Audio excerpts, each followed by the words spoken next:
আরে টিভিটা নিজে থেকে কি করে চলতে লাগলো?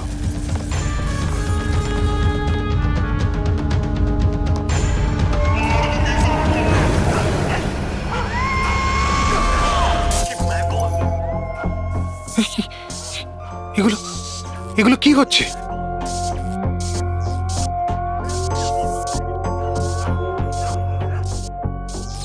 কিছু না কিছু আছে এখানে, কোনো না কোনো গন্ডগোল আছে এখানে।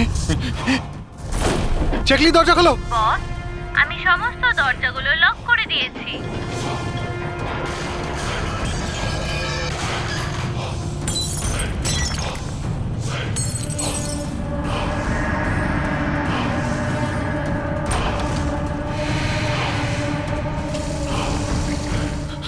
ল্যাপটপ ল্যাপটপ ল্যাপটপ, এটা অন হচ্ছে না কেন?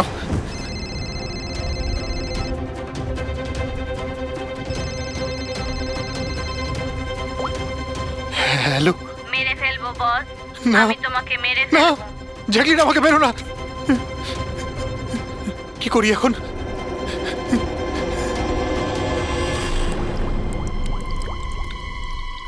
এই জল,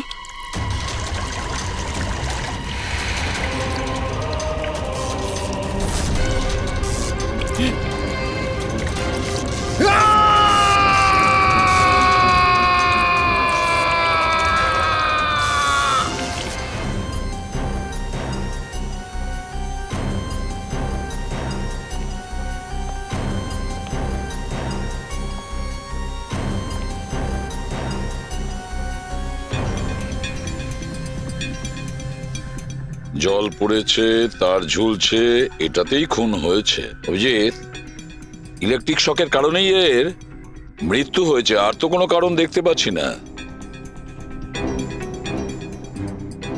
বিজয়ের ভাই না তুমি? হ্যাঁ স্যার।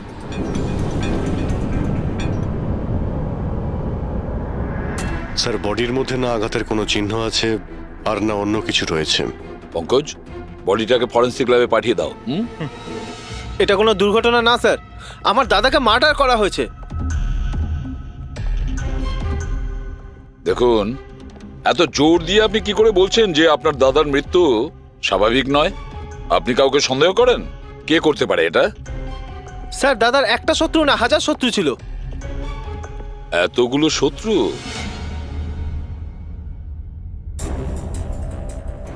স্যার, এই কাঁচের টুকরো, এই সমস্ত জিনিসপত্র ছড়িয়ে ছিটিয়ে আছে দেখে মনে হচ্ছে কেউ জোর করে এই ঘরের মধ্যে ঢুকে পড়েছে। আচ্ছা নিধি দেবী, এই বিজয়ের শত্রুতা কার সাথে ছিল? বিজয় ফ্যাক্টরি শ্রমিকরাই। বেশ কয়েকদিন ধরে ওরা খুব রেগে ছিল। ওই শ্রমিকরাই কিন্তু বেশ কয়েকবার ওকে মেরে ফেলার হুমকি দিয়েছিল। কিন্তু আপনাদের বাড়িতে কি করে ঢুকবে যেখানে চারদিকে সিকিউরিটি, অ্যালার্ম সিস্টেম আছে, সিসিটিভি ক্যামেরা লাগানো আছে? Yes sir, it's a smart home. ও, হ্যাঁ স্যার, ইনি বলেছিলেন এখানে হিটিং, এসি, লাইটিং, ভেন্টিলেশন সবকিছু রিমোটে চলে। আচ্ছা। তাহলে তো ম্যাডাম আরও একটা প্রশ্ন ওঠে যে এত সিকিউরিটি ঘেরা একটা হাইটেক বাড়িতে, এই স্মার্ট হাউসে কেউ জোর করে ঢুকে গেল কি করে? জানি না স্যার। নিধি দেবী, আপনাদের সিসিটিভি ক্যামেরার ফুটেজ আমরা দেখতে চাই।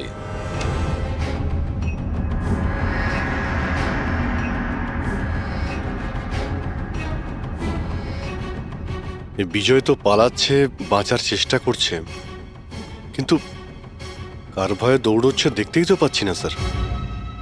স্যার, কোনো অদৃশ্য শক্তি নয় তো? পঙ্কজ, এই চিন্তাভাবনাটা ভুল করেও দ্বিতীয়বার নিজের মাথায় এনো না, না হলে এসিপি স্যার তোমাকে অদৃশ্য করে দেবে সিআইডি থেকে। নিশ্চয়ই ওই শ্রমিকরাই কিছু একটা করেছে। আমার স্বামীর মৃত্যুর জন্য ওরাই একমাত্র দায়ী। যে কয়জন শ্রমিক আছে প্রত্যেকের অ্যাড্রেস আমাদের চাই। স্যার, আপনাদের কোথাও ভুল হচ্ছে, এগুলো কিন্তু ভালো হচ্ছে না স্যার। স্যার, আমরা গরিব শ্রমিক ঠিকই, কিন্তু তার মানে এটা নয় যে আপনারা আমাদের খুনি বলবেন। এই দিকটায় আসো। দেখো, আমরা কারোর ওপর কোনো দোষ চাপাচ্ছি না, আমরা শুধুমাত্র সত্যিটা জানার চেষ্টা করছি। আর এটা কি সত্যি নয় যে আপনারা সবাই মিলে বিজয়কে প্রাণে মারার হুমকি দিয়েছেন? স্যার, এসব আপনাকে কে বললো? বিজয় বলেছে, সেই জন্য চুপ করে আর কোনো লাভ নেই। যেই এটা করেছে তাড়াতাড়ি স্বীকার করো, বুঝেছো? স্যার আমি মানছি যে আমরা কয়েকবার রেগে গিয়ে এই রকমের হুমকি দিয়েছিলাম, কিন্তু বিজয় স্যারকে খুন করার ব্যাপারে আমাদের মধ্যে কেউ এটা ভাবতেই পারে না। হ্যাঁ স্যার, ও মারা গেলে আমাদের কি লাভ হতো? উল্টে তো এখন আমাদের লোকসান হয়ে গেল। 6 মাসের মাইনেটা যে বাকি আছে এবার কে দেবে? ও, তার মানে আপনারা বিজয়বাবুর ওপরে এই কারণেই রেগেছিলেন যে গত 6 মাস ধরে ও আপনাদের মাইনে দেয়নি, হ্যাঁ? হ্যাঁ স্যার, বেশ কয়েক মাস ধরে আমরা ধার দেনা করেই সংসার চালাচ্ছিলাম। 2 মাস ধরে বাচ্চাদের স্কুলের ফিস জমা দিতে পারিনি। কালই বাচ্চাদের স্কুল থেকে বের করে দেওয়া হয়েছে এটা বলে, যদি স্কুলের ফিস না আনতে পারো তাহলে স্কুলে এসো না। আচ্ছা, এটা বলো যে এটাই শুধু কারণ ছিল এই বিজয়ের ওপরে, নাকি অন্য কোনো কারণ ছিল? স্যার, একটা কারণ এটাও ছিল যে স্যার আমাদের কাজ থেকে বের করে দিতে চেয়েছিলেন। সেটা কেন? কেননা স্যারের এটা মনে হয়েছিল যে মেশিন মানুষের থেকে ভালো কাজ করে আর এতে বেশি লাভও হয়ে থাকে। আচ্ছা, রেগে গিয়ে খুন করে দাওনি তো? না স্যার, ওনাকে খুন করে আমরা তো আমাদের টাকা পাবো না, উল্টে বউ বাচ্চাকে নিয়ে পথে বসতে হবে। কতজন মজুর এখানে কাজ হারিয়েছে? হ্যাঁ স্যার, 100-রও বেশি। 100-র ওপরে লোকের বাড়ির উনুন নিভে গেছে শুধুমাত্র এই বিজয়ের জন্যে। তার মানে 100 জনের মধ্যে যে কেউ হতে পারে যে বিজয়কে খুন করেছে। খোঁজ নিতে হবে সমস্ত মজুরদের ব্যাপারে, কে কে কোথায় ছিল কাল রাতে। হ্যাঁ প্যাট্রিক, কিছু জানতে পেরেছো শ্রমিকদের ব্যাপারে? কোথায় ছিল বিজয়ের খুনের সময়? স্যার, এখনো অবধি সব কটার খবর পাইনি স্যার, প্রসেস চলছে। স্যার, হ্যাঁ পুরবি, স্যার এমন একটা কথা জানতে পেরেছি যেটার বিজয়ের মৃত্যুর সাথে যোগাযোগ থাকতে পারে। কি বলো তাড়াতাড়ি। স্যার এই দেখুন, ধরে নিতে পারেন মৃত্যুর কিছুক্ষণ আগেই রাত 12:09 সময় বিজয় ওর অ্যাকাউন্ট থেকে কাউকে 50 কোটি ট্রান্সফার করেছিল। 50 কোটি টাকা? এত বড় অ্যামাউন্ট কার কার নামে ট্রান্সফার করা হয়েছে? পানামাতে কোনো অ্যাকাউন্ট আছে, কার এটা জানা নেই। খুনি নিশ্চয়ই এই ট্রানজাকশন জোর করে করিয়েছিল বিজয়কে প্রেসার দিয়ে। গত 6 মাস ধরে শ্রমিকদের মাইনে দেয়নি আর রাতারাতি 50 কোটি টাকা ট্রান্সফার করে দিয়েছে। আচ্ছা, ওই ওয়ার্কারদের মধ্যে কেউ নয় তো? না না না পঙ্কজ, কোনো গরিব শ্রমিক এত সিকিউরিটি লাগানো বাড়িতে পানামার মতন ব্যাংকে মানি ট্রান্সফার করবে? না, এটা আমি বিশ্বাস করি না। স্যার, হতে পারে চেনাশোনা কেউ, মানে আশেপাশের কেউ, এমন কোনো শত্রু যে ভালো করে জানে যে বিজয়ের বাড়ির সিকিউরিটি কি করে ভাঙা যায়। কে হতে পারে?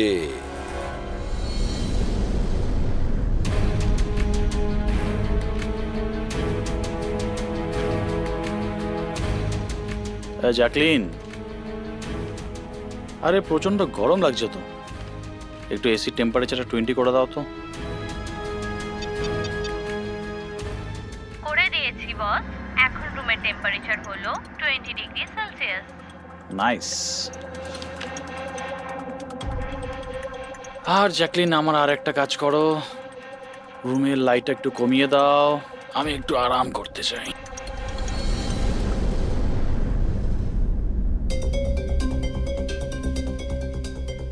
আরে জ্যাকলিন, আরে তোমার মনে আছে না কাল আমার দুবাইতে মিটিং আছে? ইয়েস বস, মিটিং এর সমস্ত প্রস্তুতি হয়ে গেছে। আচ্ছা এটা বলো তো, কালকে দুবাইয়ের টেম্পারেচার কেমন থাকবে? এমনিতে তো কাল দুবাইয়ের টেম্পারেচার 21 ডিগ্রি সেলসিয়াস, কিন্তু বস আপনার টেম্পারেচার কিন্তু বরফের থেকেও বেশি ঠান্ডা থাকবে। তার মানে? তার মানে বস, মৃতদেহের টেম্পারেচার ঠান্ডাই থাকে। কি? মনে হচ্ছে তোমার সফটওয়্যারের মধ্যে কোনো সমস্যা হয়েছে। এটা কি ধরনের মজা? এটা মজার কথা না বস, এটা সত্যিই হতে চলেছে। বস, আপনার কোনো শেষ ইচ্ছে? চুপ করো, কি বাজে কথা বলছো? কে কে কে? বাইরে এসো। বস, আমরা দুজন ছাড়া এখানে আর কেউই নেই। তাছাড়া আপনি আমার সঙ্গ পছন্দ করেন, তাই তো? আরে চুপ করো।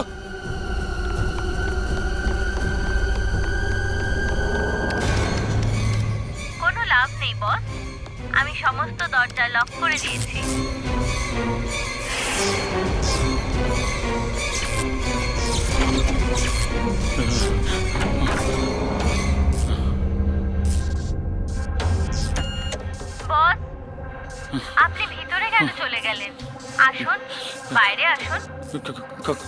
কে তুমি?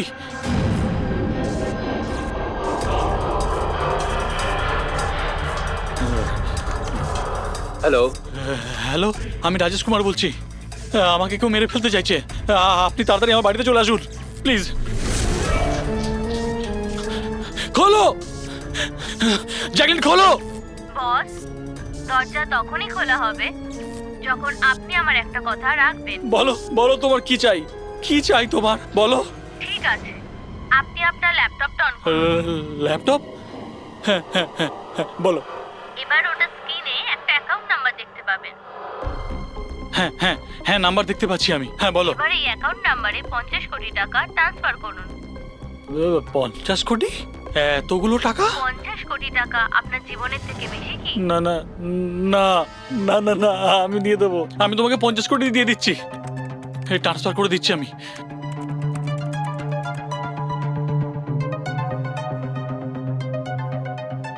দেখো, এই অ্যাকাউন্টে 50 কোটি টাকা আমি ট্রান্সফার করে দিয়েছি। দেখো, এবার আমাকে যেতে দাও। ঠিক আছে বস, এবার আপনি যেতে পারেন। দরজা খোলা আছে। আরে আরে বাহ, দরজা খোলা আছে।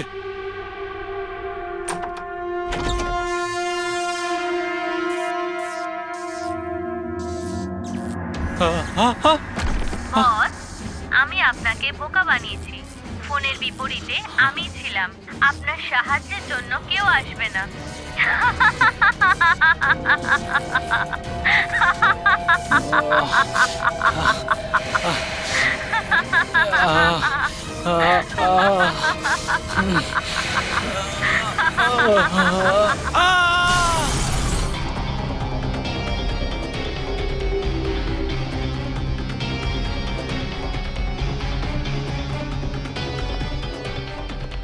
স্যার, এই ঝাড়বাতির হুক তো একদম ঠিক আছে।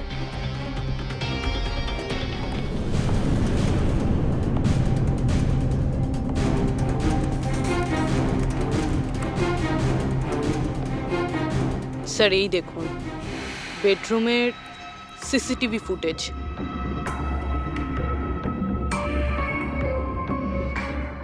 মনে হচ্ছে কারো হাত থেকে বাঁচার জন্য ও ওই রুমে যায় আর ভিতর থেকে দরজাটা লক করে দেয়। একবারেই রাজেশের ওয়াইফের সঙ্গে কথা বলা যাক।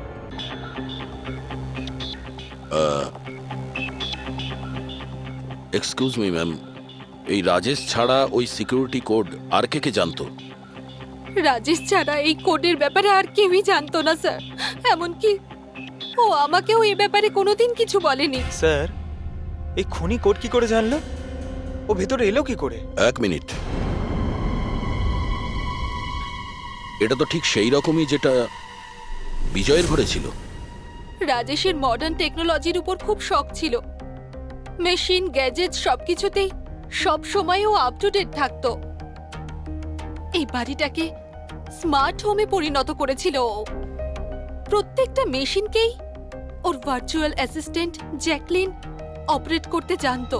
তার মানে আরো একটা কমন ব্যাপার আছে বিজয় আর রাজেশের মধ্যে, যেটা হলো টেকনোলজি। আমি একটা ম্যাগাজিনে পড়েছিলাম যে রাজেশ এই ব্যাপারটাকে সমর্থন করে যে মেশিন, অফিস আর ফ্যাক্টরি থেকে মানুষকে রিপ্লেস করে দেবে। আর মজুরদের ক্ষোভটাও এই বিষয় নিয়েই ছিল, বিজয়ের উপর। ম্যাডাম, অ্যাকাউন্ট ডিপার্টমেন্ট জানিয়েছে যে রাজেশ স্যার অ্যাকাউন্ট থেকে 50 কোটি টাকা কোথাও উধাও হয়ে গেছে। এক মিনিট, ওই 50 কোটি টাকা কোথায় গিয়েছিল? মানে কোনো পানামার অ্যাকাউন্টে? হ্যাঁ স্যার, কিন্তু আপনি কি করে জানলেন? এবার তো মনে হচ্ছে যে বিজয় আর রাজেশের খুনি একজনই, যে বড় লোকেদের টার্গেট বানাচ্ছে। ওকে যদি এখনই না ধরা যায় তাহলে হয়তো অনেকগুলো খুন হবে। চলো রঘুকে গিয়ে এটা বলি। চলো, চলে এসো চলে এসো।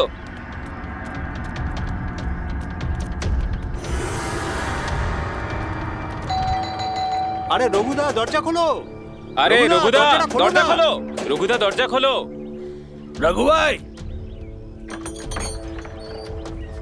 আরে রঘুদা, তাড়াতাড়ি তুমি এদিকে আসো না একবার। আরে কোনো বিপদ নয়, টাকা পেয়ে গেছি আমরা, টাকা। আরে মোবাইল চেক করো তোমার। মেসেজ মেসেজ পড়ো, মেসেজ।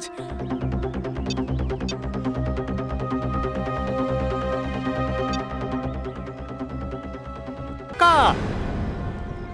মানে আরে মোবাইলটা চেক করো তোমার। 10 লাখ টাকা এসেছে আমার অ্যাকাউন্টে, কিন্তু কোথা থেকে?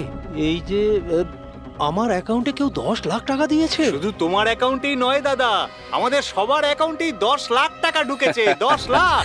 রঘুদা, আমরা তো বড় লোক হয়ে গেলাম। এবার না জীবনের সব স্বপ্ন পূরণ করব আমরা। আমি তো ঠিক করেই নিয়েছি দাদা, একটা দামি গাড়ি কিনবো। আমি আমার বউকে নিয়ে বিদেশে যেতে চাই। ব্যাস। এক মিনিট, অত লাফানোর মতো কিছু হয়নি। এতগুলো টাকা আমাদের অ্যাকাউন্টে এলো কি করে? আরে কি যায় আসে, যেখান থেকে হোক এসেছে। আমার ব্যাপারটা সুবিধের লাগছে না। আমার মনে হয় যে সিআইডি কে ফোন করা উচিত। কথায় আছে না, ওপরওয়ালা যখনই দেয় 2 হাত ভরে দেয়। এমনটাই হয়েছে বারোলিয়ায় অবস্থিত বস্তিতে থাকা কিছু শ্রমিকদের সাথে। গতকাল পর্যন্ত যেখানে এদের কাছে খাওয়ার জন্য কিছুই ছিল না, কিন্তু আজ সেই শ্রমিকদের অ্যাকাউন্টেই কোনো এক ভালো মানুষ 10 লাখ টাকা পর্যন্ত দিয়ে দিয়েছে। কিন্তু টাকাটা কোথা থেকে এসেছে, কে দিয়েছে, সেটা এখনো সঠিকভাবে কিছু বলা যাচ্ছে না। এবার আমরা চোখ রাখবো পরবর্তী বিশেষ খবরে। স্যার, সব টাকাটাই শ্রমিকদের কাছে পানামা অ্যাকাউন্টটা থেকেই এসেছে। যা বাবা, 10 লক্ষ টাকা! সে যেই হোক, সে প্রথমে বিজয় আর রাজেশকে খুন করেছে, আর তারপরে ওদেরই টাকা, মানে বিজয় আর রাজেশের টাকা গরিবদের কাছে বিলিয়ে দিয়েছে। কিন্তু স্যার, এই যেই হোক, এই উদারমনস্ক খুনি এইরকম টাইট সিকিউরিটির বাড়িতে ঢুকলো কি করে? দয়া, তুমি একটা ব্যাপার নোটিস করেছো? এই বিজয় আর রাজেশ দুজনেরই টাইট সিকিউরিটিতে ঘেরা বাড়ি আর্টিফিশিয়াল ইন্টেলিজেন্সে চলতো। আর দুজনের বাড়িতেই একই ভার্চুয়াল অ্যাসিস্ট্যান্ট ছিল, জ্যাকলিন। হ্যাঁ স্যার, তো হতে পারে যে এই ধূর্ত খুনি এই আর্টিফিশিয়াল ইন্টেলিজেন্সকে হ্যাক করেছিল, আর এই জ্যাকলিনকে ওর মালিকের বিরুদ্ধে প্রোগ্রাম করেছিল। হতে পারে। আচ্ছা, ওই জ্যাকলিন আর ওই সফটওয়্যার কোন কোম্পানির? স্যার, খুব বিখ্যাত কোম্পানি বিওটি টেকনোলজিসের মালিক মিস্টার অরবিন্দ। এই জ্যাকলিন উনিই বের করেছেন। I see. তাহলে ওই জ্যাকলিনের পিছনে অরবিন্দ আছে। অরবিন্দ। এরপরে কোনো এক্সকিউজ কিন্তু আমি শুনবো না। প্লিজ তোমরা কাজের প্রতি সিরিয়াস হও। মিস্টার অরবিন্দ, হ্যাঁ, আমরা সিআইডি থেকে আসছি। আপনার কাছে কিছু প্রশ্ন জিজ্ঞাসা করব। সরি, এই সময় আমি একটু বিজি আছি। কালকে সন্ধেবেলা আপনারা আসুন। মিস্টার অরবিন্দ, বেশি ওভার স্মার্ট হওয়ার একদমই চেষ্টা করবেন না। দুটো খুন হয়েছে। ভাগ্য ভালো যে আমরা এখানে কথা বলতে এসেছি। এরপর জিজ্ঞাসাবাদ কিন্তু সিআইডি ব্যুরোতেও হতে পারে। কথাটা বুঝতে পারলেন? আপনারা আসুন না, বসুন না। কি নেবেন, চা কফি? এই এখানে দাঁড়িয়ে আছো কেন? যাও চা কফি নিয়ে ভার্চুয়াল এসো। অ্যাসিস্ট্যান্ট জ্যাকলিন, যেটা আর্টিফিশিয়াল ইন্টেলিজেন্স দিয়ে চলে, আপনি বানিয়েছেন? হ্যাঁ, আমিই বানিয়েছি। আর এই ক্রিয়েশনটা নিয়ে আমি খুব প্রাউড ফিল করছি। ইনফ্যাক্ট আমি তো এটাই বলবো যে আপনারা সিআইডির লোকেরাও এই পুরনো ব্যুরো সরিয়ে স্মার্ট ব্যুরো বানিয়ে নিন, আর আপনাদের এই কিছু অফিসারকে সরিয়ে দিন। হ্যাঁ, আর আপনাদের যত এই মার্ডার কেসেস আছে সেগুলো সফটওয়্যার দিয়ে সলভ করুন, তাই না? তোমার মনে হচ্ছে যে এই সফটওয়্যার দিয়ে মার্ডার কেস খুব সহজেই সলভ হয়ে যাবে? নিশ্চয়ই। তাহলে তো এটাও হতে পারে যে এই সফটওয়্যারের সাহায্যে কেউ খুনও করতে পারে, তাই তো? আমি কিছু বুঝতে পারছি না। তোমার অনেক ক্লায়েন্ট তো ইউজ করে না এই ভার্চুয়াল টেকনোলজি, হ্যাঁ, ভার্চুয়াল অ্যাসিস্ট্যান্ট। তাহলে এটা কি সম্ভব নয় যে ওটাকে হ্যাক করা যায়, আর হ্যাক করার পরে এই ভার্চুয়াল অ্যাসিস্ট্যান্টকে দিয়ে নিজের মালিককে মেরে দেওয়া যায়? যেই টেকনিকটা ব্যবহার করে আমি জ্যাকলিনকে বানিয়েছি, সেটা হ্যাক করা ইম্পসিবল। যদি আপনার টেকনিক এতটাই ফুল প্রুফ হয়, তাহলে ওদের স্মার্ট হোমের যতগুলো গ্যাজেট আর যতগুলো সিস্টেম, সেগুলো হ্যাক কি করে করলো? স্যার, আমার মনে হচ্ছে ওই লোকেরা সেটিংটাই কিছু করেছে, নইলে আমার এই টেকনোলজি তো একদম ফুল প্রুফ। যতটাই ফুল প্রুফ হোক বা সিকিউর, এই যে হ্যাকাররা থাকে না, ওদের কিন্তু বেশিক্ষণ লাগে না এগুলো হ্যাক করতে।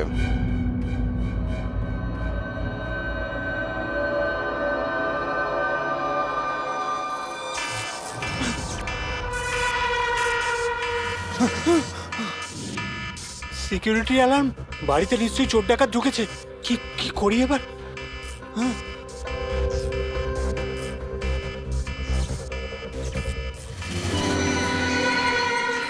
ও মাই গড, এর কাছে তো বন্দুক আছে।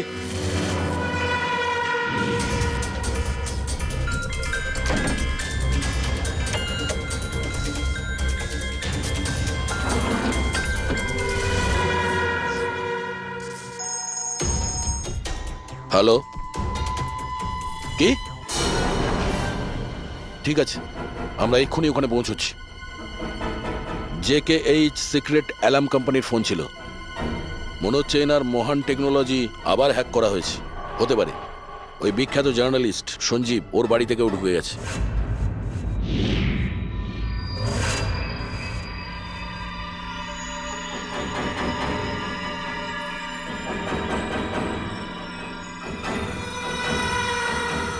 এই তো আমার দিকে এগিয়ে আসছে দেখছি।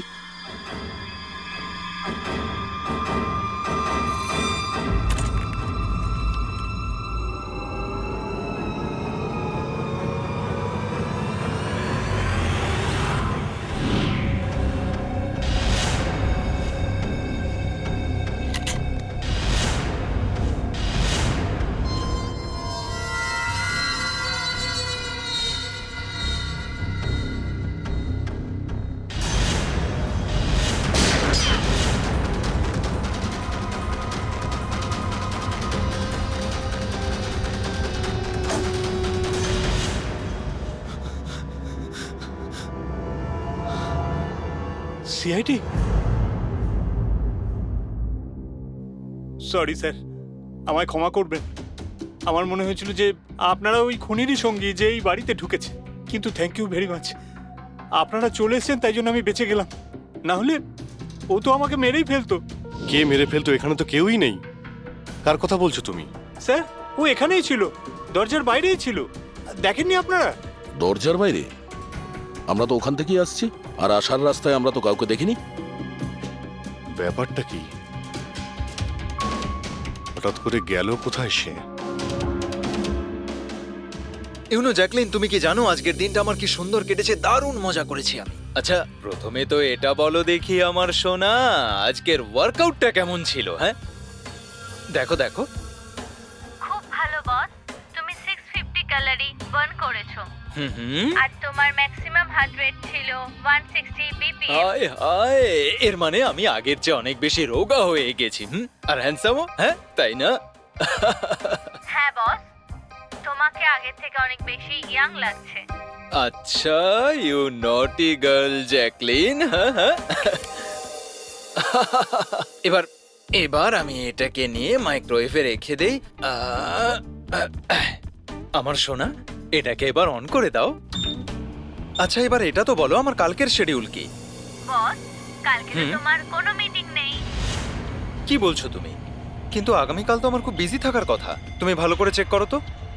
করে নিয়েছি বস, কালকে তোমার কোনো মিটিং নেই, কারণ আজকের দিনটাই হলো তোমার জীবনের শেষ দিন।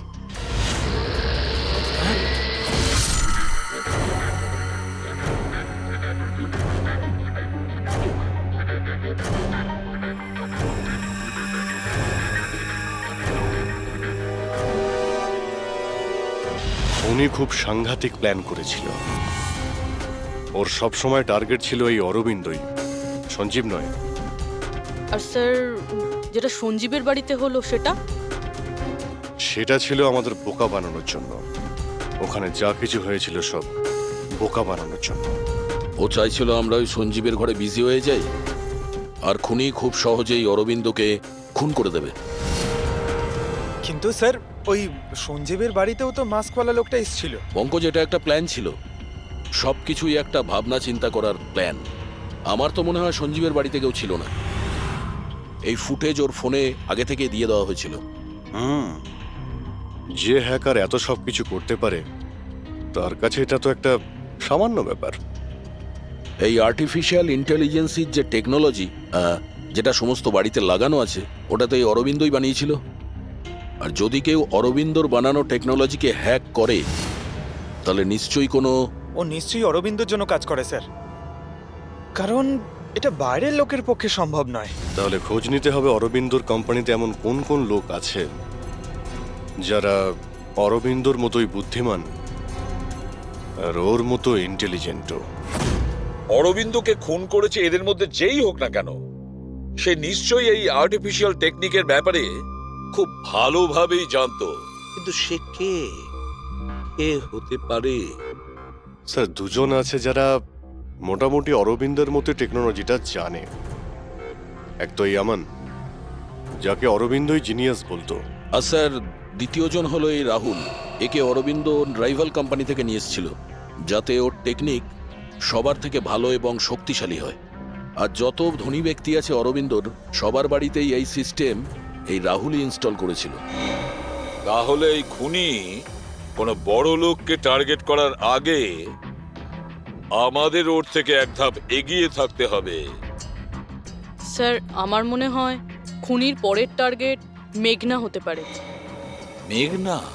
হ্যাঁ স্যার, এই মিস্টার অরবিন্দের অনেক পুরনো ক্লায়েন্ট, বড় লোক, আর আর্টিফিশিয়াল ইন্টেলিজেন্ট টেকনোলজির অনেক বড় সাপোর্ট। পুরবি একটা কাজ করো, যতক্ষণ না খুনি ধরা পড়ে তুমি মেঘনার সঙ্গে থাকবে। আর অভিজিৎ, দয়া, এই আমন আর রাহুলের ওপর কড়া নজর রাখো। না স্যার, কাউকে দেখতেই পাচ্ছি না।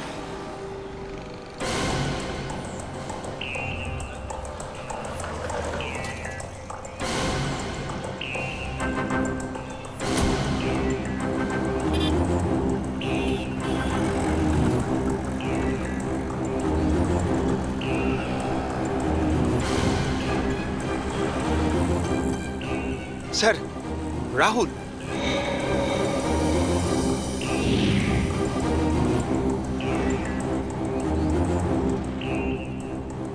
বাড়ি একদম ফাঁকা, মনে হচ্ছে অমন ঘরেই নেই। চলো ভেতরে গিয়ে দেখি।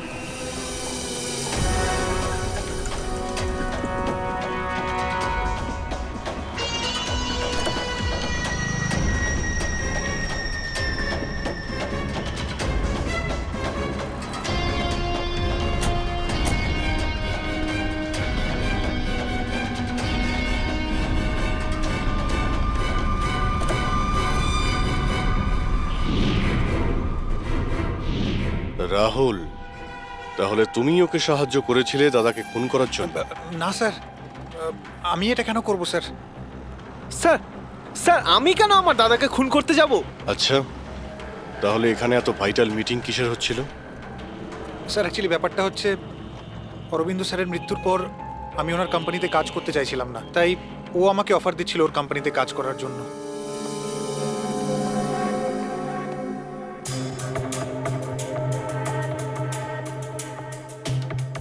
স্যার, এখানে একবার দেখুন, 1 2 3 4 5, 5টা মনিটর স্যার। মনে হচ্ছে কম্পিউটারটা খুব হাইফাই স্যার।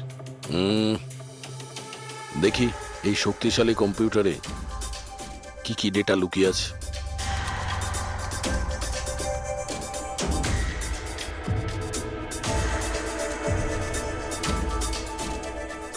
এর মধ্যে তো বিজয় আর রাজেশের ব্যাংক অ্যাকাউন্টের ডিটেলস আছে। এই সব খুন ওই করেছে স্যার।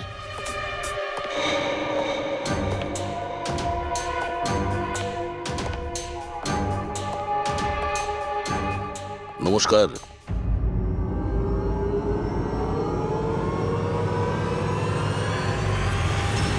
স্যার, আমার তো মনে হয় কেউ এটাই চায় যে ফাইলটা আমার কম্পিউটারে পাওয়া যাক, আর আপনারা আমাকেই সন্দেহ করে। তোমার কারোর উপর সন্দেহ হয়? কে করতে পারে এটা?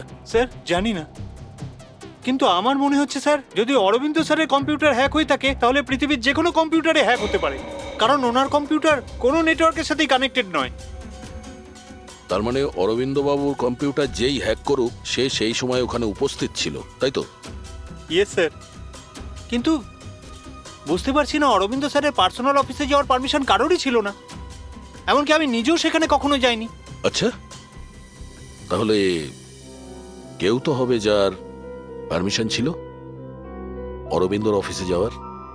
হ্যাঁ স্যার, ওর নাম প্রিয়া। প্রিয়া? কোথায় থাকে ও?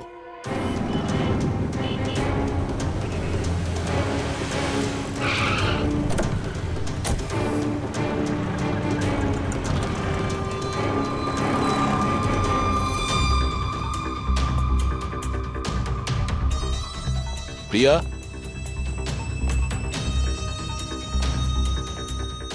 প্রিয়া?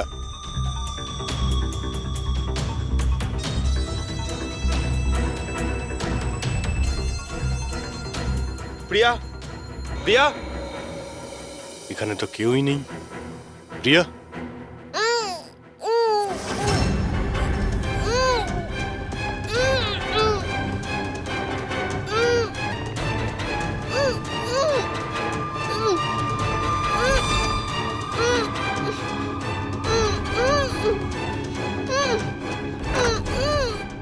প্রিয়া প্রিয়া, প্রিয়া, তুমি ঠিক আছো? এক মিনিট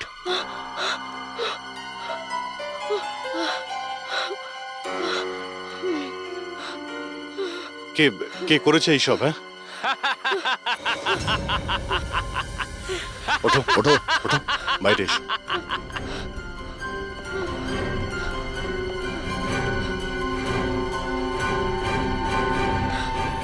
কে? এসো সিআইডির লোকেরা, এসো। দেশের রক্ষা করো না তোমরা? তোমাদের আর আমার মধ্যে একটা জিনিসের মিল আছে, আমিও কাউকে রক্ষাই করছি, সেই সব গরিব অসহায় মানুষদের যাদের আশাহীন জীবনে বিষ গুলে এই বড়লোক মানুষেরা নিজেদের বিলাসবহুল অট্টালিকা তৈরি করেন। আর লজ্জা পাওয়া উচিত তোমাদের মতো আইনের রক্ষকদেরও। এই অসহায় দুর্বল মানুষদের রক্ষা করার বদলে সেই লোকেদেরই তোমরা বাঁচাতে চাও যাদের পাপের ঘোড়া বহুদিন আগে পূর্ণ হয়ে গেছে। কিন্তু তোমরা আর বাঁচাতে পারবে না। শুধু আমার একটা শেষ শিকার বাকি আছে, ওকে মেরে দিলেই আমি সুখের নিদ্রায় যেতে পারবো। আগামী 1 ঘন্টায় ওই শিকারও বাঁচবে না, আর তোমরাও সবাই মরবে।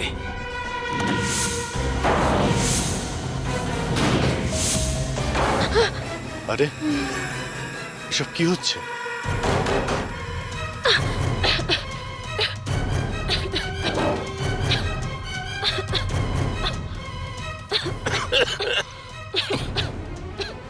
ও নো, এটা কি?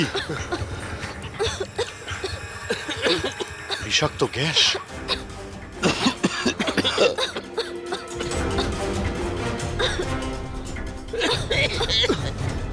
স্যার,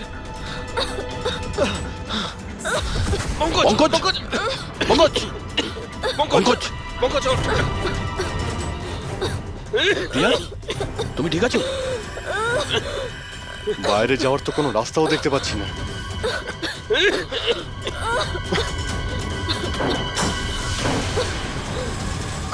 দরজা খোলো। সমস্ত দরজা অটোমেটিক মনে হচ্ছে। কিচেনে গিয়ে দেখো সিলিন্ডার আছে কিনা। বুঝে গেছি স্যার।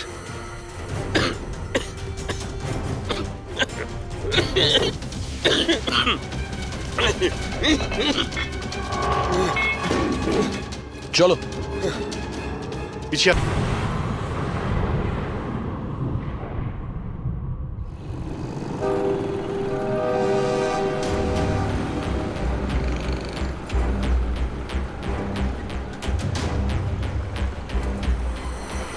লিসেন এভরিওয়ান, তোমাদের সবার মনে আছে তো আমাদের কিন্তু এই অ্যাসাইনমেন্টটা মান্থ কমপ্লিট হওয়ার আগেই করতে হ্যাঁ হবে। মেঘনা ম্যাডাম। ওকে? কিসের আওয়াজ এটা? আরে এই আওয়াজটা কোথা থেকে আসছে?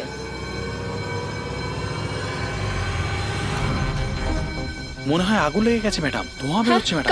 কাম অন ফাস্ট ফাস্ট, চলো তাড়াতাড়ি বেরিয়ে চলো সবাই, চলো। ওকে ওকে ওঠাও। মেঘনা, মেঘনা, জানি না এসব কি করে তুমি হলো, ঠিক আছো? আমার খুব ভয় লাগছে, প্লিজ ডু সামথিং। ভয় পেও না, কিচ্ছু হবে না, চলো চলুন।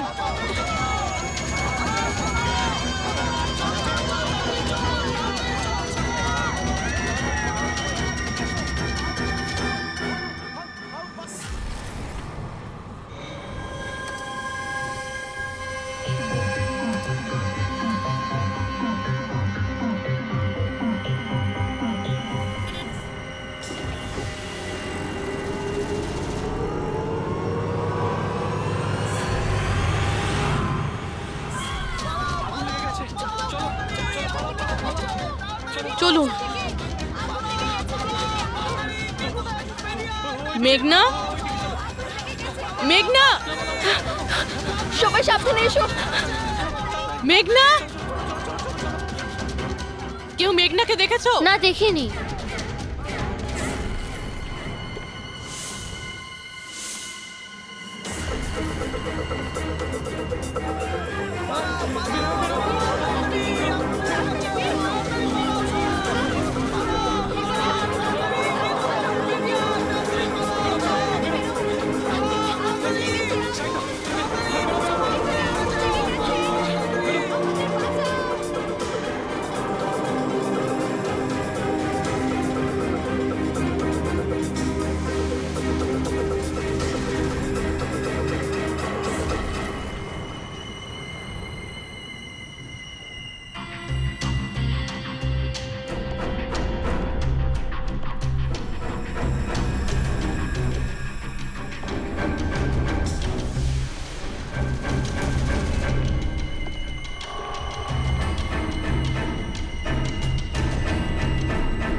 প্রিয়ার বাড়ি থেকে বেরোনোর সময়ই আমরা পুরবীকে মেসেজ করে দিয়েছিলাম তুমি মেঘনাকে মারতে আসছো। আর তুমি ভাবছিলে যে আমরা সবাই মারা গেছি? কিন্তু কম্পিউটার ফুটেজ আমি নিজে চেক করেছিলাম, মেঘনা ওখানে একাই ছিল। কিন্তু আপনারা যেভাবে তুমি সিকিউরিটি সিস্টেম হ্যাক করতে পারো আমরাও করতে পারি। তুমি নকল ফুটেজ দেখেছিলে, তোমার মিষ্টি আমরা তোমাকেই খাইয়েছি। যখন তুমি ওই নকল ফুটেজটা দেখছিলে তখন আসল ক্যামেরাটা ডিসেবল করা ছিল, আর সেই মুহূর্তেই আমরা সেফলি মেঘনাকে বিল্ডিং থেকে বার করে দিয়েছি। এখন বলো কেন করেছো সব? কেননা ঘৃণা করি আমি এই টেকনোলজিকে। সেই সব মানুষদের ওপর প্রতিশোধ নিতে চেয়েছিলাম, তাদের উচিত শিক্ষা দিতে চেয়েছিলাম যারা এই টেকনোলজির সমর্থক।